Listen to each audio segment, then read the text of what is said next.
Hay muchos dominicanos, señor gobierno, que todavía se preguntan a las ideas con ingenuidad nunca pretenda un cuento de hadas, meterlas el país presas existe o no una conjura comunista. en esos muros. Tras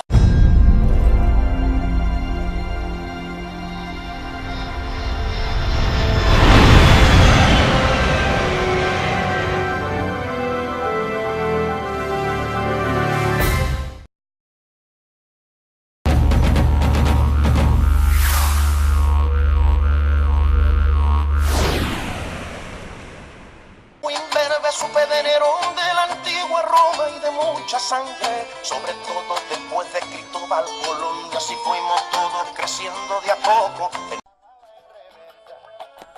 Los dominicanos continúan alienados.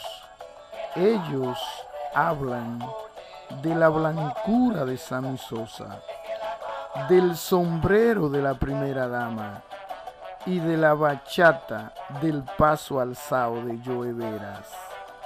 Mientras la Barrigol nos destruye al país con la complicidad de este personaje y de los igualitos que regalan nuestro oro y nos dejan solo esto. Pero la Barrigol también contamina Cotuí de una forma devastadora y el simulador con los igualitos ni se dan por enterado. Pero lo que seguimos y heredamos el temple y el coraje de Aurelio Tavares Justo Manolo y de Maximiliano Gómez el Moreno, llamamos a los quisqueyanos a detener este genocidio ecológico. No, papá, este pueblo ya despertó y sigue el ejemplo de Pichirilo, Amilabel y de Orlando Martínez y le cobrará con saña a este personaje y a los igualitos por permitirle a la Barrigol esta barbaridad. Los ríos y las aguas subterráneas de Cotuí hoy están contaminadas porque este personaje y los igualitos así lo decidieron para llenarse los bolsillos con el dinero del pueblo. Pero Aurelio Tavares Justo Manolo, Amilabel y Maximiliano Gómez el Moreno, junto al pueblo dominicano, llegaron al Congreso de los Levantamanos, mejor conocido como los Igualitos, a expresar con voz de trueno su inconformidad con semejante desastre ecológico permitido por los apátridas de los Igualitos y por este personaje que es una desgracia nacional. Alguien que simula que en el país hay luz, que en el país hay seguridad ciudadana, que en el país los igualitos nos regalan el oro por espejitos y nos dejan esta terrible contaminación, no merece llamarse dominicano, porque la indigencia creada por los igualitos es visible. Y ya basta de hablar del sombrero de la primera dama y de la blancura de Sammy Sosa, porque la riqueza del país es primero y debemos todos salvar a Cotuí. de los igualitos y del neoliberalismo que solo deja miseria. Es comprensible que en el 1492 los aborígenes de nuestro país cambiaran oro por espejitos.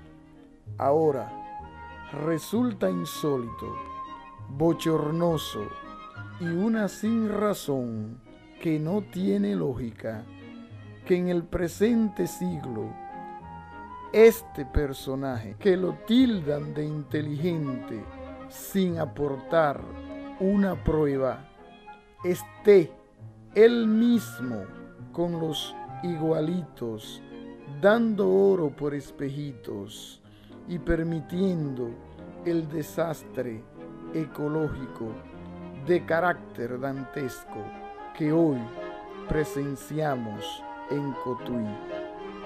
Es tiempo ya de despojarnos del neoliberalismo entreguista, excluyente y criminal que nos saquea nuestras riquezas.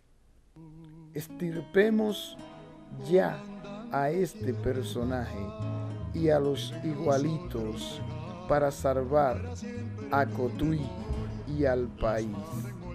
Pero Pichirilo, Mamá Tingó, Sagrario Díaz, Amilabel y Maximiliano Gómez, el Moreno, haciéndose eco del clamor de todo un país, el cual está de pie en defensa de sus recursos no renovables y acompañando al pueblo de Cotuí, llegaron hasta el Congreso de los Igualitos a expresar con viva voz que esa no es su constitución, porque da oro por espejitos, porque la inseguridad ciudadana, el desempleo y la corrupción tienen un nombre y que ellos no han muerto, y acompañando a su pueblo dijeron:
Llevo la marca en mi hombro izquierdo de la vacuna que me recibió. Ni me preguntaron, pero la pusieron porque era un derecho y una obligación.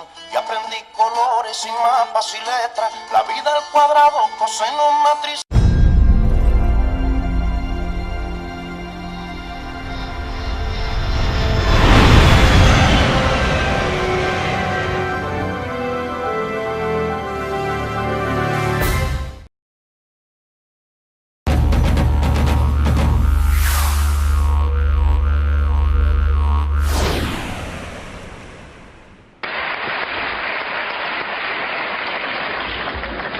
Buenas noches. Hubo un hombre llamado Galileo Galilei,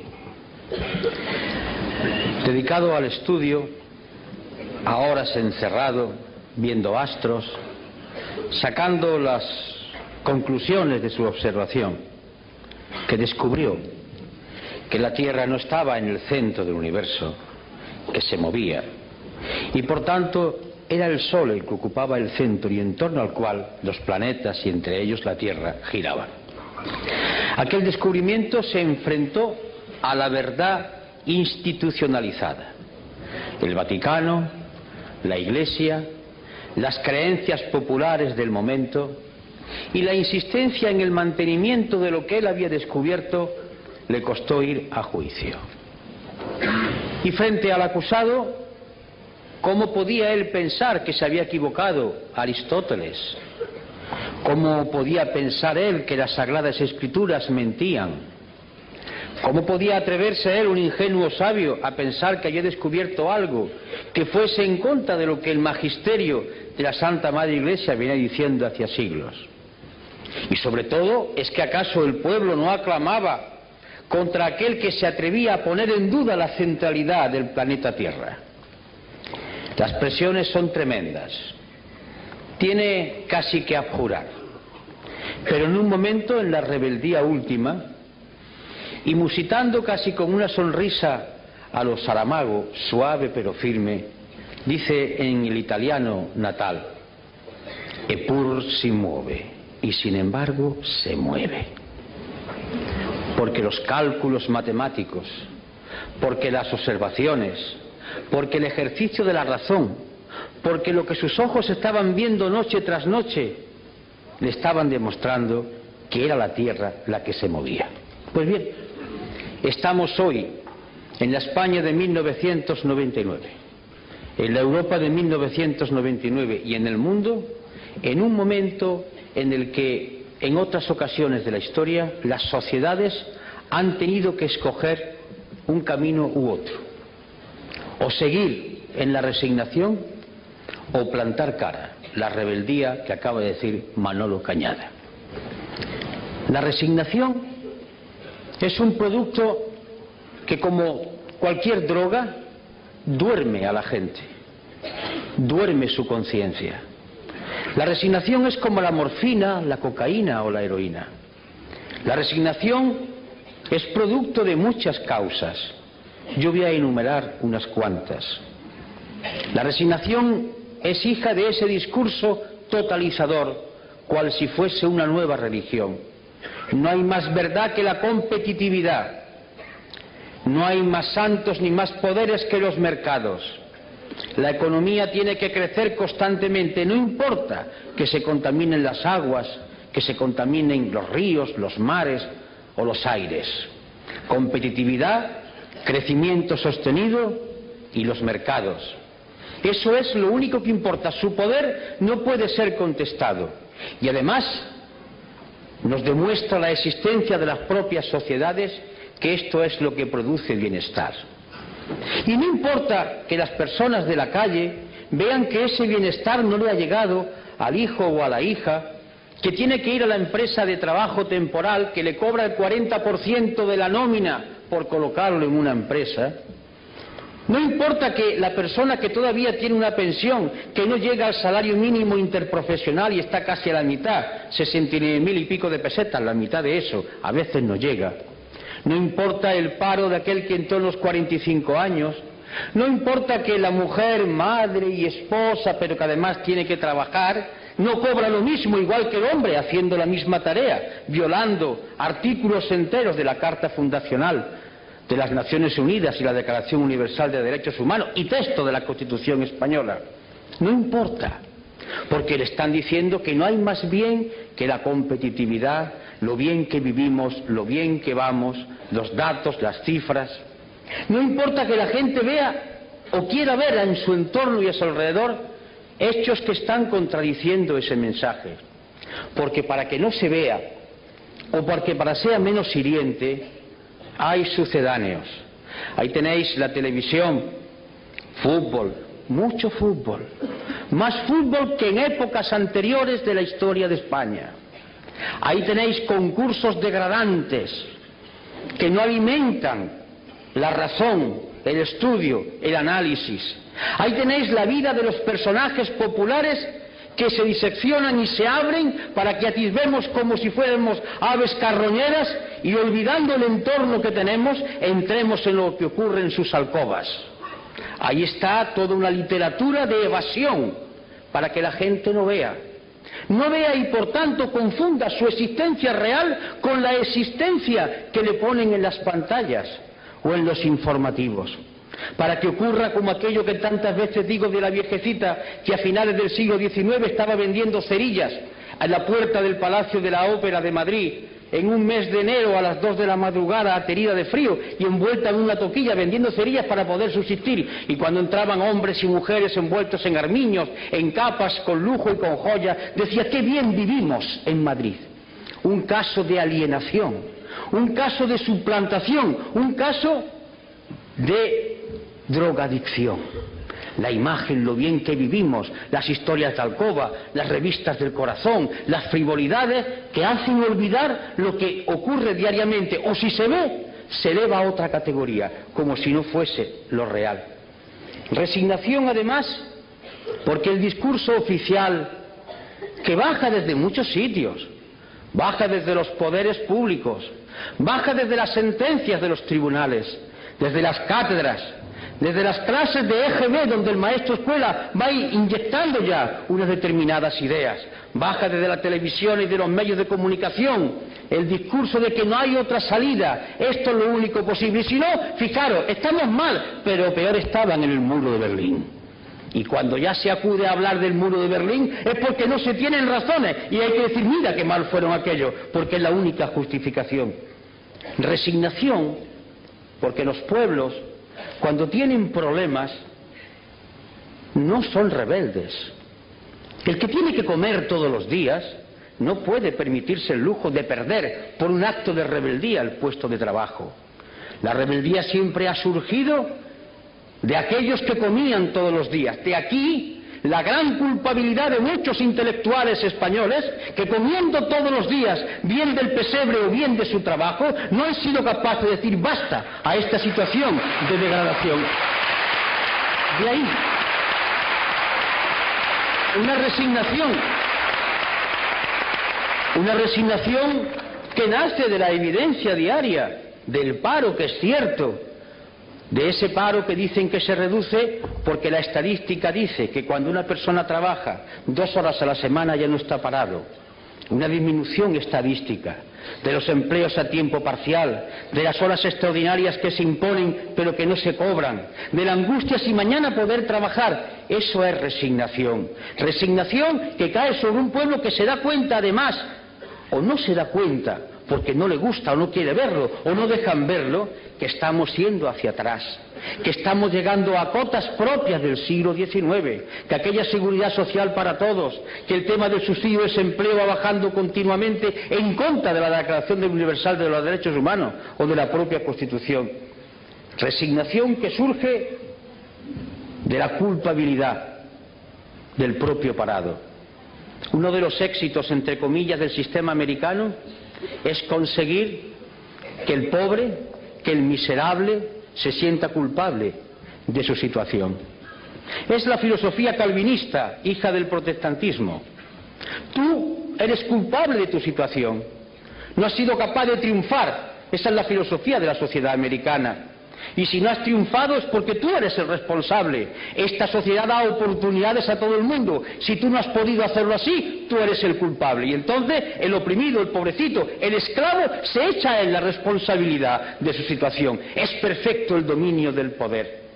Un dominio del poder que ya no se basa en la fuerza, en la coacción, en la utilización de la Guardia Civil o del Ejército. Se basa en un dominio mucho más terrible, más duro, el dominio de la mente. Ese opio que cae desde los aparatos de televisor, ese opio que cae desde la sentencia de los tribunales, desde los discursos políticos, que va empapando la mentalidad de la gente y va diciendo calla, calla, calla, porque si no callas puede ser peor.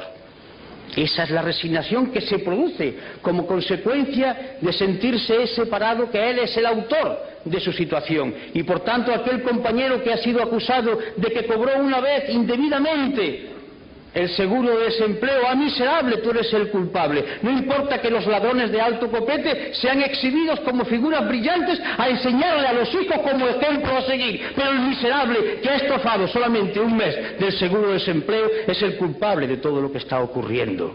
Eso es resignación. Resignación que surge de los medios de comunicación, y no se me enfaden las cámaras, no va con vosotros, pero va con los que tienen el poder en vuestras empresas, va contra aquellos que optan por decirle al pueblo una parte de la verdad. Resignación que consiste en dar un credo único, decir todos amén a la competitividad, a la moneda única, estamos mejor que nunca, amén, amén, amén. Es el coro como una letanía que va uniformando el pensamiento, que va haciendo seres totalmente iguales, como describía lo que podía ser el futuro Orwell en 1984. Esa resignación, por tanto, es hija de una economía, de un sistema político que confunde muchas cosas. Una información que está haciendo surgir en nuestros universitarios, en nuestros institutos, en nuestras academias, en las escuelas básicas, la cultura del sí o no, propia del ordenador. La vida está llena de colores, de tonos, y por tanto el lenguaje es mucho más vivo cuanto hay más cosas que hay que ser descritas. Sí o no, blanco o negro, derechas o izquierda. Conteste usted como el ordenador, afirmativo, negativo, afirmativo, negativo. Se busca ya no al ser humano pensante capaz de la reflexión, de la duda o de la inquietud, se busca al esclavo sin pensamiento. Y por eso no se quiere la historia, y por eso se desdeña la memoria, porque los seres humanos somos hijos de la memoria. Yo soy lo que soy porque viví con mis padres, mis recuerdos, mi historia, mis vivencias. Yo soy la actualización de todo un pasado que está vivo. Si me quitan la memoria soy un zombi, un muerto viviente. Y queremos pueblos de muertos vivientes, que se estimulen por el último partido del Marsa Madrid, que se estimulen por la última historia del tal o cual conde o de tal o cual señora, que digan en los corrillos, incluso en los parlamentos y en los lugares donde había que debatirse de los problemas, se cuenten chistes de la vida privada para olvidar la tremenda realidad. Escapismo, droga, igual que la heroína, igual que la cocaína, droga, escapismo, sedar el pensamiento, aniquilar el espíritu crítico y por tanto fomentar la resignación y frivolidad, mucha frivolidad. Y por tanto la política entendida como compraventa de votos. No importa, ¿qué es lo que quiere el pueblo? Al pueblo al cual convenientemente se le va a decir lo que quiere a través de determinados medios. Más fútbol, pues más fútbol. Pero es que yo pienso que no, es que tú tienes que decir lo que le gusta al pueblo, al cual yo, mediante medios de comunicación finísimos, le voy diciendo qué es lo que le conviene. Pero yo represento un proyecto, yo quiero explicar un proyecto, yo quiero dirigir a mi pueblo del cual formo parte para decirle el punto de vista de nuestra organización. No, no, no, lo que conviene es que ganes votos. Eso no está bien dicho. Tienes que ser respetable, tienes que hablar y decirlo políticamente correcto, el buen tono, como el chico de la burguesía del siglo XIX. Niño, eso no se hace, eso no se dice, tú lo haces por bajo cuerda, porque todo debe permanecer como si aquí no ocurriera nada. Es decir, la cultura de la hipocresía, crear una sociedad hipócrita, que miente a sabiendas, que sabe que está diciendo algo que nadie cree, pero lo importante no es decirlo, lo importante es que hay que hacerlo, pero que no se diga. Y ese cáncer va avanzando, degradando, corrompiendo y aniquilando las fuerzas para combatir. Y ese es un camino sin duda dulce, es la muerte lenta, como se consume un brasero, como van muriendo aquellos que beben la cicuta, muerte que le dieron al gran Sócrates. Va durmiendo paulatinamente todo el organismo y se muere uno con la sonrisa en los labios, pero muere. Y el otro camino es lo que ha dicho Manolo, rebeldía.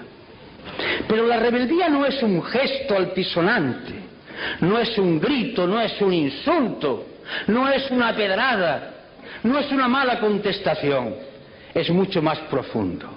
La rebeldía es un grito de la inteligencia y de la voluntad que dice, y lo voy a decir en Román Paladino, no me da la gana de decirle que sí a esta actual situación. ¿Por qué? Porque no quiero y me niego a decirle que sí, porque entiendo que puede haber otra situación y por tanto yo no asumo esta podredumbre y no participo de ella y lucho contra ella.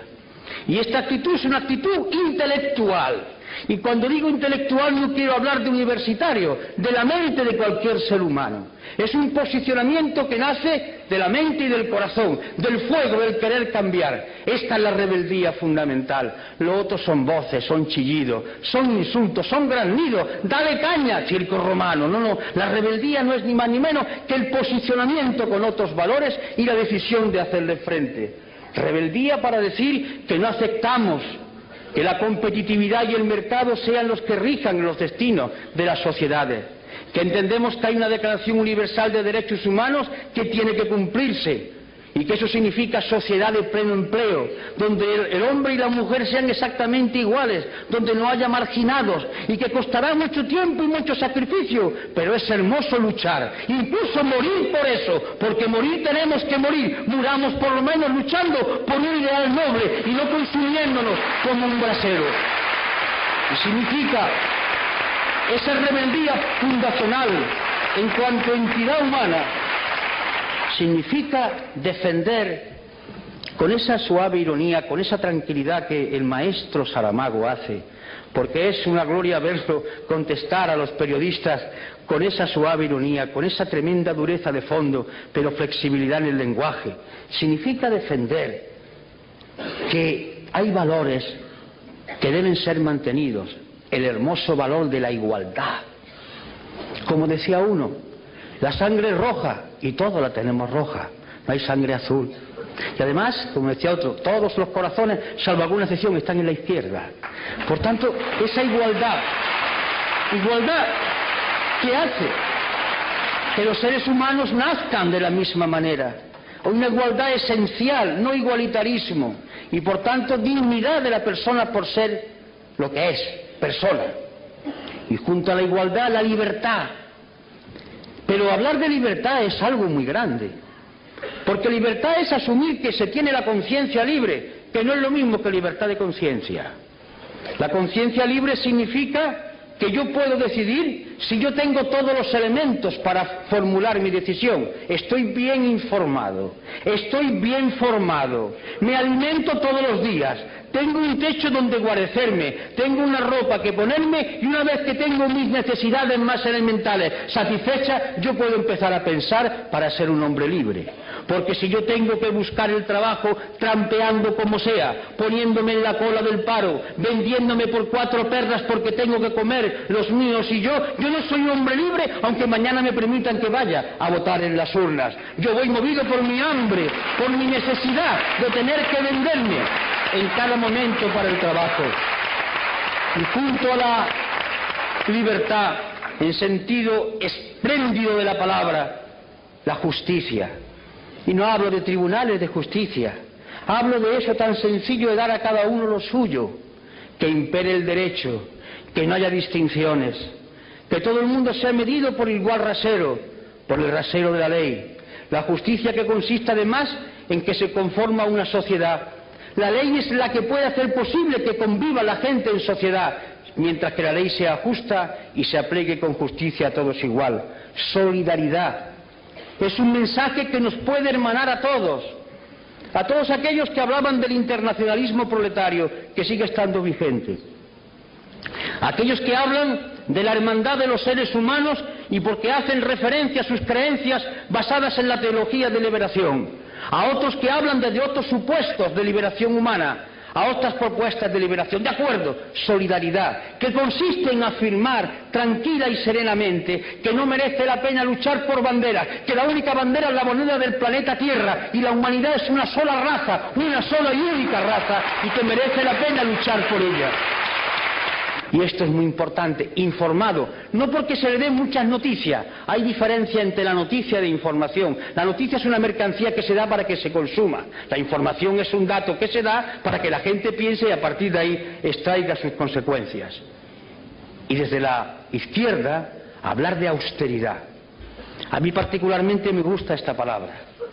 La austeridad, hablar de austeridad fue la palabra que vertebró un discurso de Enrico Berlinguer, aquel secretario general del Partido Comunista Italiano que murió en la tribuna, hablando precisamente de austeridad. La austeridad en el sentido romano, mediterráneo. Austeridad no es miseria, Austeridad significa vivir dignamente, normalmente, no malgastar los recursos naturales, poseer uno cosas, sino que las cosas lo posean a uno, no ir constantemente atentando con la naturaleza en un consumismo feroz. Austeridad significa tiempo libre para discutir y dialogar con los demás, para jugar, para hacer posible el amor entre seres que se conocen, para convivir en la calle, en la plaza, en el ágora griega. Austeridad que significa que la mejor manera de vivir es tener relaciones con otro en el plano de igualdad, sintiéndose hombres y mujeres libres en una sociedad democrática. Austeridad que hace que nos miran a todos como seres humanos y no por nuestra capacidad de consumo. Yo me niego como ser humano que digan que soy un español que consume tanta salchicha o tantos coches al año. Eso no es la austeridad, eso es medir al ser humano por otro talante. Austeridad, que significa, con otra palabra, sobriedad, hablar de cosas concretas, hablar de cosas que son importantes, incluso cuando se utiliza el lenguaje para crear belleza, para hacer pensar, como nuestro premio Nobel, se utiliza el lenguaje desde la sobriedad, porque las palabras, cayendo en cascada, uniéndose, recreándose constantemente, hacen pensar, hacen concebir nuevas ideas, humanizan. Esa es la austeridad y esa es la sobriedad. Y a partir de ahí es cuando comienza el discurso y la propuesta, la sociedad de pleno empleo, el desarrollo sostenible, el reparto del trabajo, es decir, el recurso rojo, verde, violeta, el discurso de la paz. Paz. Y la paz no es la ausencia de guerra. La paz, por ejemplo, es que el día 9 estemos llenando Rota, porque quieren transformar la base militar en una superbase, violando el punto tercero de lo que acordó el pueblo español en el referéndum en 1986. La paz significa que mañana 1.200 hombres y aviones españoles que cuestan un dinero no puedan entrar en la antigua Yugoslavia, porque no han sido consultados las Cortes Generales y porque se ha violado nuevamente el artículo 62 de la Constitución. Significa, por tanto, hablar de paz, paz como justicia, como entendimiento entre seres iguales que son capaces de razonar. Y bien, los mecanismos son los de siempre. La movilización. ¿Qué es movilizar? Desde la izquierda, siempre movilizar no ha sido solo llenar las calles de gente, que también. Movilizar ha sido concienciar. Nosotros existimos, los que queremos pensar por nuestra cuenta, para perturbar a los demás. Si hay aquí algún creyente, me dirijo a él o a ella, para recordarle la frase que hoy explicaba yo en la universidad cuando una persona, un compañero que era representante, parece, de la teología de la liberación, me preguntaba, y le recordaba yo un pasaje del Evangelio de mi época pasada, soy conocedor. Decía, mirad, una de las cosas que figuran en el Evangelio es cuando le preguntan a Jesús de Galilea, ¿tú qué has venido aquí a traer la paz? Dice, yo no, he venido a traer la guerra. ¿Y qué quería decir? He venido a concienciar, a perturbar. Nosotros no queremos gente tranquila, drogada, queremos gente que inquieta. Venimos a perturbar, a agitar cerebro, a mover conciencia. Existimos en la medida que movilicemos el pensamiento. Como decía en aquella iglesia que en el barrio Naranjo de Córdoba, levántate y piensa, es lo más revolucionario que he visto en mi vida, porque la rebeldía empieza aquí, en la cabeza que dice, no sirvo, no me da la gana, no quiero asumir estos valores. Movilización que significa, por tanto, ese esfuerzo por pensar y por hacer pensar. Los grandes revolucionarios de la historia, la característica fundamental fue que hicieron pensar. La revolución la hicieron las gentes, las masas, los colectivos, pero el valor de ellos es el pensamiento que pusieron en marcha, es el concepto de la movilización en torno a lo concreto y con las alianzas de todo el pueblo. Por eso hacemos llamamientos, queremos unidad, pero no para repartirse sillones, para hacer programas de transformación. ¿Qué hacemos en el pueblo? ¿Qué hacemos en la comunidad autónoma? ¿Qué hacemos en España? ¿Qué hacemos en Europa? Alianzas. Alianzas entre gentes que coinciden básicamente, parece ser, por lo menos teóricamente, en que quiere cambiar el mundo. Pongámonos de acuerdo que podemos cambiar ahora, pero cambiar un sillón por otro, eso ya no es correcto, eso lo hacen los otros, desde tiempo inmemorial. Y por último, la cultura. La palabra cultura viene de cultivo. cultivarse, hacerse ser humano cada día más. La cultura no es saber muchas cosas, la cultura es captar todo aquello que la humanidad ha ido produciendo y que nos mueve desde el arte al estremecimiento por degustar la belleza, a entender cómo la humanidad ha ido superando determinados problemas. Un hombre culto no es un hombre que esté rodeado de libros, que también puede ser. Un hombre culto es un hombre que mira al mundo con mirada independiente y libre. Un hombre culto puede ser un campesino de nuestras tierras. Cuando revina, palabra que utilizan en mi tierra, está pensando, pero sabe calcular las cosas, piensa como quiere, es un hombre que tiene un tipo de cultura. Y ese hombre que a lo mejor no sabe leer, le puede dar la mano a otro culto de la universidad, que sabe más cosas, pero está en la onda de la cultura, porque ambos confluyen desde su sentido de hombres libres con capacidad para pensar. Y en fin, en el acto de hoy, donde ahora va a tomar la palabra el maestro Saramago, y dicho con todo cariño, en el sentido de ejercicio de sencillez y de hondura, la voz de Izquierda Unida esta noche no ha hablado de programas, ni Manolo ni yo. Hemos hablado, y os lo confieso, de lo que nos mueve a nosotros, a él, a mí, a José y a los demás compañeros y compañeras. No sé lo que ocurrirá en los próximos meses o en los próximos años, pero la decisión de mantener este discurso es firme por nuestra parte. La vamos a seguir manteniendo, no lo pensamos cambiar.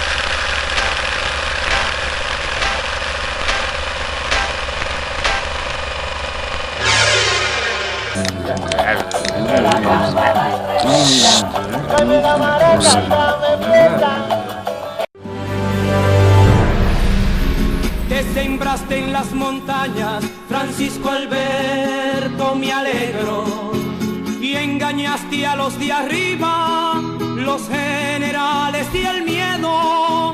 Francisco Alberto, me alegro, Francisco Alberto, caramba. Media isla, en la zozobra del grito y de la sangre. Media isla, y la presencia centenaria de los yanquis.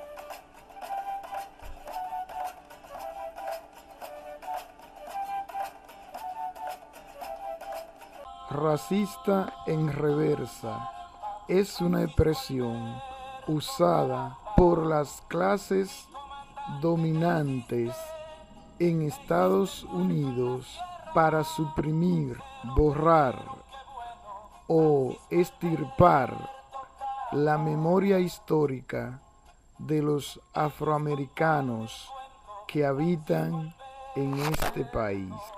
La expresión es traída a colación cuando algún afroamericano le señala a esa clase las barbaridades que ellos cometieron durante 300 años, que dejó a los afrodescendientes excluidos absolutamente de todo. Esa clase dominante que llegó a nuestro continente con Cristóbal Colón eliminó 80 millones de seres humanos en este hemisferio y todavía no he visto un libro de historia que tilde esto como lo que fue un genocidio, un holocausto o un saqueo salvaje, sino que borrando nuestra memoria histórica, los libros dicen que vinieron a civilizarnos, a cristianizarnos y a educarnos. Hoy los europeos y los estadounidenses que hacen una guerra ilegal en Irak, que ha dejado, según sus propios cálculos, 2 millones de muertos, 7 millones de desplazados e incontables personas mutiladas y traumatizadas. A los iraquíes también fueron a civilizarlos y a democratizarlos, pero los iraquíes solo han visto torturas como la de Abu Ghraib y Guantánamo, bárbaros bombardeos y crímenes de lesa humanidad. Y la ONU no le ha impuesto a Estados Unidos una zona de exclusión aérea por tanta bestialidad. Hoy le toca el turno a Libia. Para tales fines, no se reunieron en la casa del canciller alemán Otto von Bismarck, como sucedió en noviembre de 1884, donde los 14 ministros de los países más poderosos de Europa, incluyendo a Estados Unidos, hicieron la famosa conferencia de Berlín para saquear y dividirse África. Esta vez se ha usado un nido de ratas, víboras, atracadores, o como diría el comandante Chávez, son malandros, nada más. Nuestro querido Fidel llamaría a este infausto lugar una olla de grillos. Desgraciadamente, comandante, le llaman la ONU. Y dentro de la ONU existe el Consejo de Inseguridad Internacional, encargado de cometer o avalar saqueos colectivos, crímenes de toda calaña contra países que tienen recursos y que ejercen su soberanía. No importa si este recurso es oro, plata, cobalto, diamante o el codiciado oro negro que abunda en Libia. Los crímenes de esta nefasta institución de inseguridad internacional llamada la ONU solo son comparables a los cometidos por el famoso Nerón, Calígula, Atila, Tomás Torquemada, Bush y el terrible pero inocente Obama. Esta institución, llamada la ONU, debe desaparecer para salvar al mundo de una extinción segura. Fíjese, comandante, que el mismo grupo de países de la Conferencia de Berlín de 1884 son los mismos que hoy vuelven a recolonizar África.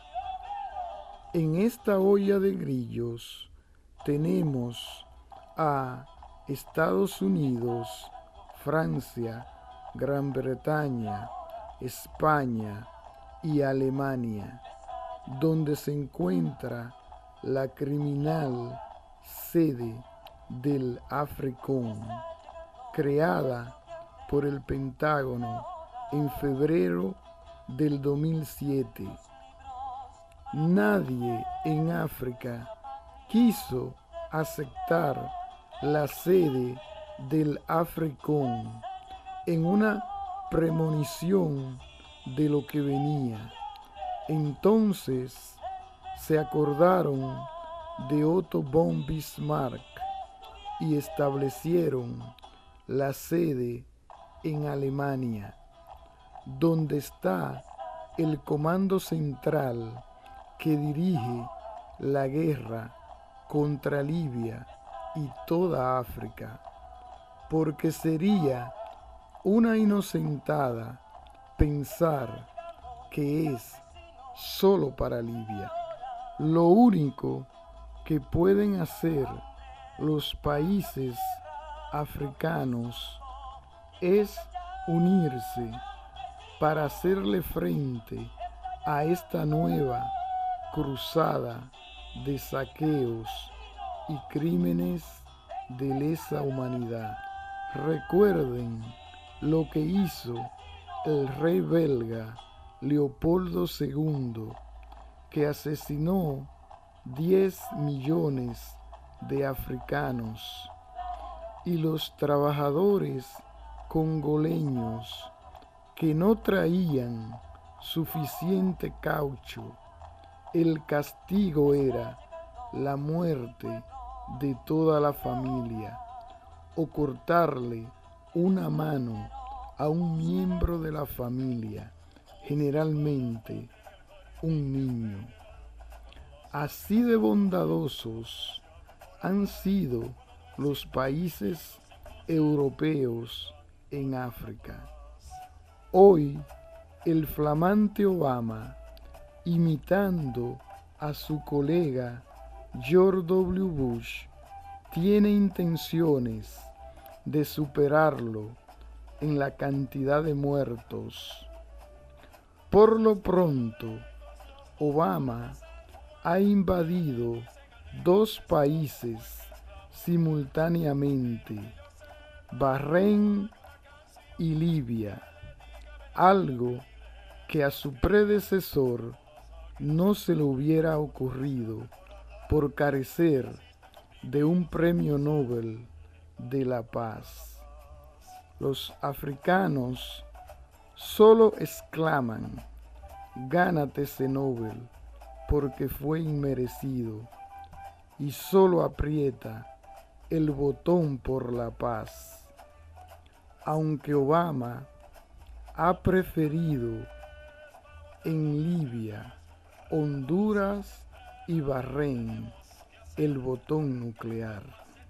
Los ciudadanos franceses, si tuvieran un poco de dignidad, estuvieran pidiendo la renuncia inmediata de Nicolás Sarkozy por ser un gobierno ilegal que ganó la presidencia financiado por un poder extranjero, como lo mostró el hijo de Gaddafi, o sea, que el payaso de Nicolás Sarkozy violó la Constitución francesa todas y todos en Francia a pedir la renuncia de Nicolás Sarkozy por haber derrotado al Partido Socialista ilegalmente.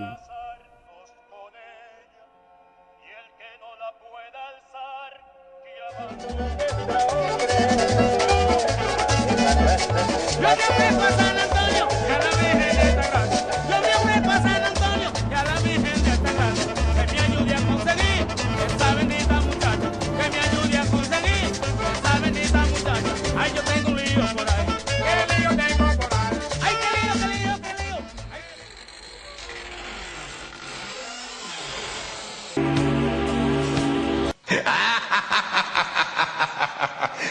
ha ha ha!